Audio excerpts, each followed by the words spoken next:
Merci, monsieur le député. Pour le groupe Les Démocrates, la parole est à Géraldine Bagné.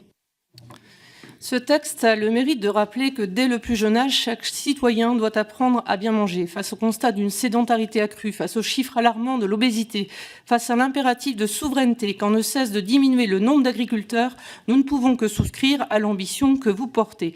Pour y parvenir, l'école prend déjà toute sa part. Depuis des années, l'éducation à l'alimentation obligatoire, CF loi du 8 juillet 2013, est un incontournable en classe à tout niveau.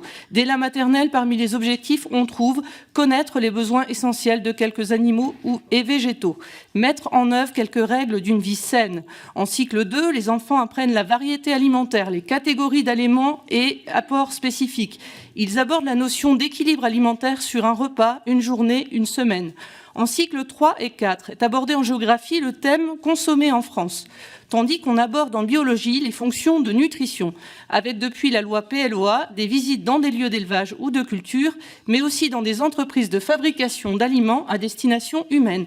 Au collège et au lycée, pour l'avoir vécu, les occasions ne manquent pas. Programme de SVT, avec notamment études du microbiote et des effets de l'alimentation en seconde, mais aussi semaine du goût, outils pédagogiques adaptés comme des vidéos, des sets de table, des rencontres avec des producteurs, le programme européen lait et fruits à l'école.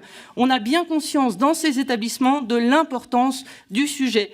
Bien évidemment, on peut déplorer que l'éducation transversale, ainsi mise en œuvre par l'ensemble de la communauté éducative, je pense particulièrement au TOS, ne produise pas les effets escomptés. C'est une banalité de le rappeler, mais tout ne se joue pas à l'école et ce qui se passe en périscolaire et dans les familles est aussi fondamental.